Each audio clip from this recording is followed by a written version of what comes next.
And here's the key thing. There are two Coldziras. There's the Coldzera from that last 5 to 6 months of 2015, who's a good, consistent player, who's entering a top quality performer level, but isn't a top 10 player in the world yet. And there's the Coldzera of the first few months of 2016. And that guy is a different player. That guy has had phenomenal performances tournament after tournament. That guy really has stepped his level up to where now he's looking like a very good player. And he's certainly a top 10 player in the world, if not now starting to challenge for a top 5 spot in the world.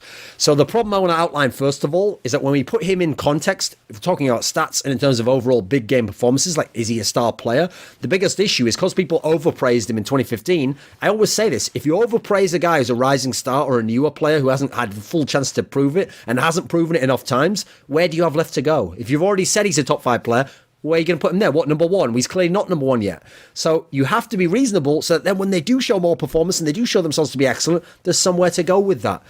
Now, ESL 1 Cologne to me was the really important tournament because despite everything else he'd done, this was one of the most insane major performances we have ever seen. Like from start to finish of the major, very, very good. The best player in all the key games, semi-finals, final. In the final itself, absolutely untouchable. Even someone like Simple, who'd been doing fantastic against the other great players in the tournament, Nico, Guardian, Olafmeister, he couldn't stand up to what Coldzera was doing under pressure in essentially what are the biggest games of your life, the final of majors. So yeah, now he is absolutely legitimately at that elite tier of players. He is a god in CSGO right now. I mean, at worst, what could you classify him as? Top 3 in the world, depending on who you are. I mean, you've got Nico, you've got Coldzera, you've got Shox. These are the only 3 players that I think reasonably you can even have this discussion about. And different people might choose different ones. But regardless, I mean, of those 3 players, he is having the most success. To a degree, he is the most consistent, actually.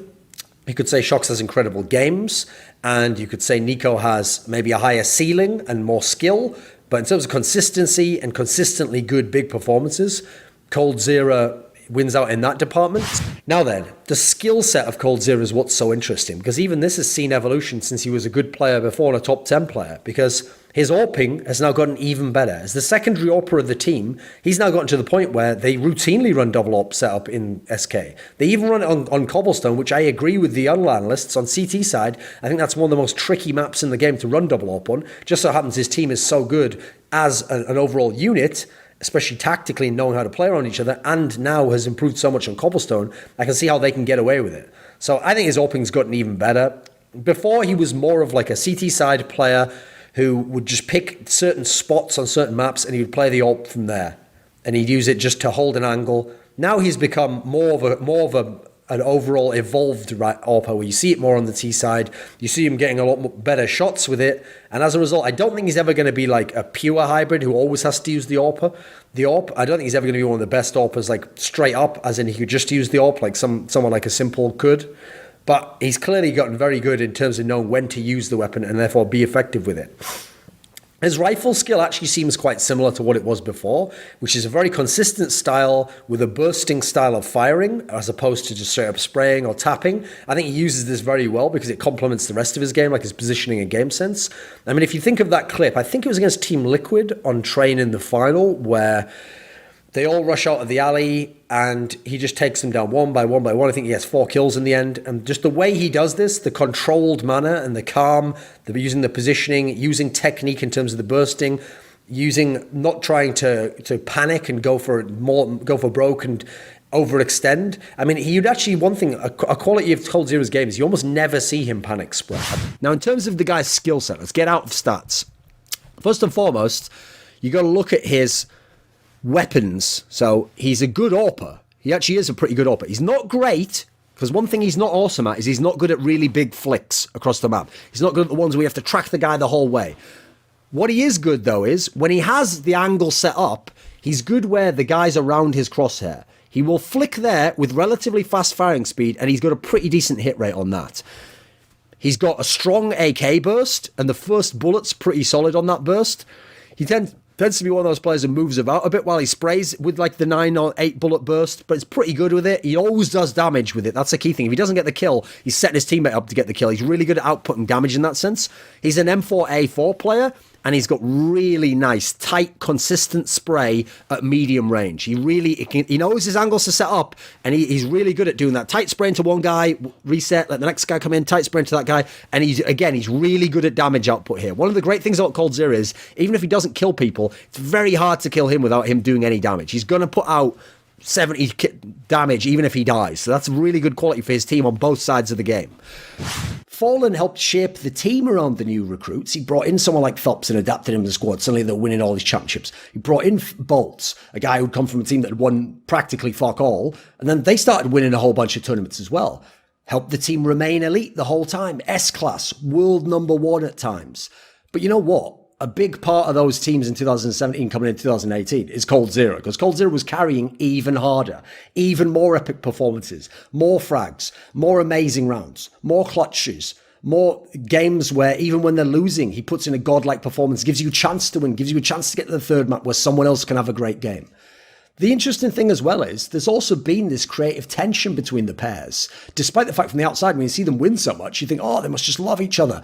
Brady and Belichick didn't always get along, especially in these latter seasons. You've heard the rumblings. Maybe Belichick wanted to replace Brady, actually. He thought he was too old. Maybe Brady didn't always like the way Belichick coached things. Obviously, not even put Malcolm Butler in that last Super Bowl could have cost them the Super Bowl, in theory, it would appear. Fallen and Coldzera have had their times as well. They had the in-game leader swap that seems to have been initiated by Coldzera, taking away Fallen's primary role. They had the recruitments, bringing in Stewie 2K, bringing in Tarek. Are these players Fallen actually wanted, primarily? But then again, you hear the stories. Coldzera had offers from FaZe. Later, he even himself let it leak that he hinted that he wanted to potentially go to Team Liquid. These sound like someone saying, you better get talents in, otherwise I'm not going to keep playing with this team. I'm still at my prime. I've got to be able to win right now. You see, that's the thing. The star wants to win right now. The architect wants to build something stable and big for the future. Those can be different philosophies, but the creative tension between the two can be what helps you win, and win now and consistently, because you can blur the two and have some of each and do both, actually. That's what's amazing about dynasties like this. At this level of accomplishment and with this nature of accomplishment, it's pretty unlikely it's going to be either that, like, oh, it was mainly just this guy and the other guy rode his coattails. No, that's pretty unrealistic, right? Pretty disrespectful and misses a lot of the nuance of the game, to be honest. But the creative tension between them certainly is a big factor, because then what does overlap will become amazing chemistry. It's what you can agree on and what you can agree to work on. And the stuff you eschew is the stuff that probably would have led you down a dead end or made it have temporary success but then fall off afterwards. They have a lot of great qualities. Some that are similar, like I said, with Fallen and Coldzera, clutch guys who read the game very well, cool under pressure. Same things with Brady and Belichick, by the way. Likewise, drive for both pairs, constantly focused on becoming number one. Make the hard cuts that you need to. I called him the Brazilian Terminator, because in the Terminator movies, right, the premise of the Terminator movies is, spoiler, I think sure everyone's seen them by now, right? So there's obviously these killer robots from the future, right, that are coming, and you know that it is their mission, once you find out, to destroy you or someone else, right? Well, that means, right, you know this guy's coming for you.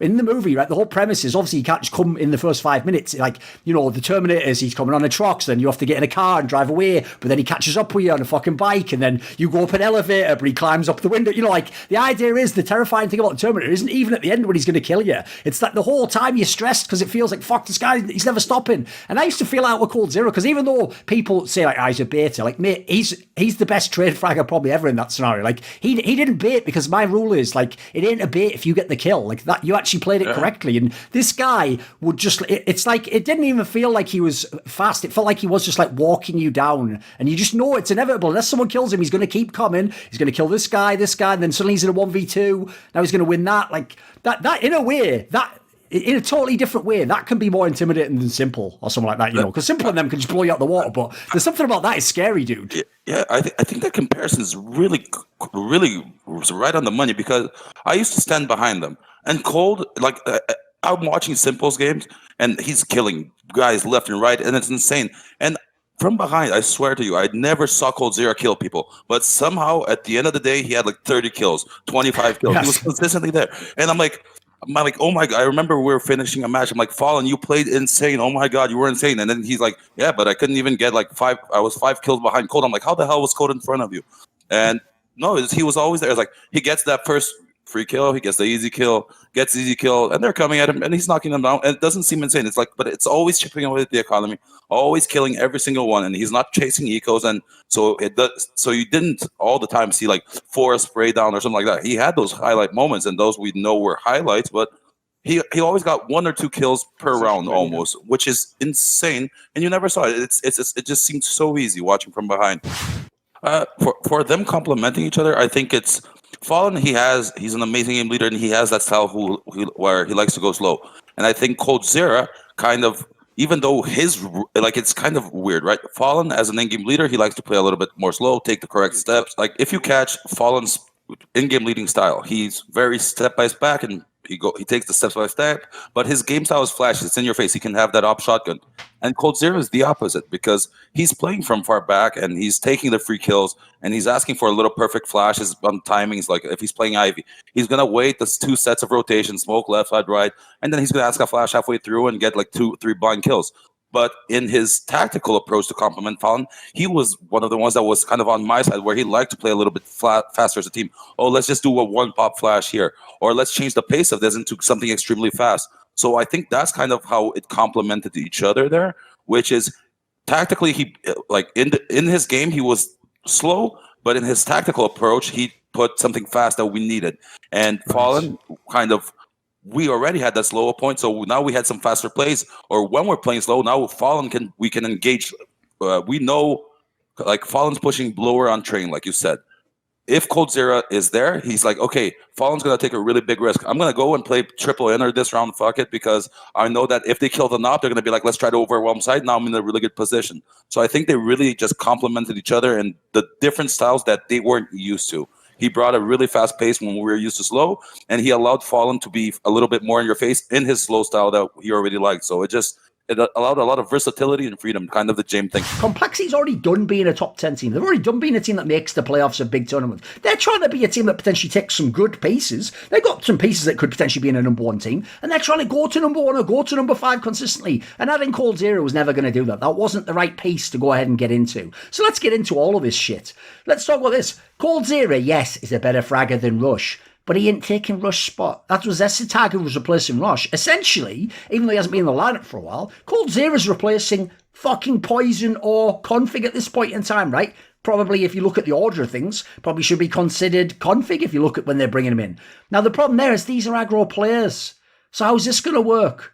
Like, Coldzera himself isn't even the type of player, if you look at his profile currently, that you'd maybe even want in Complexity unless you can different players out. Like, he's not a top fragger. Yeah, he seems like he probably has the potential to still be good because a lot of it was mental. Or I've heard his work ethic's a bit trashed and his mentality's gone out the window. So he isn't the Coldzera from years and years ago when he was a fabulous master of the game. But he's still a decent to good player. The issue is his role and his tendencies in the team show you it's going to be a nightmare trying to make this work. Like, we've got Blame F, JKS, and Coldzera. All really famously passive players that the whole system has to revolve around. They require resources, space, and time.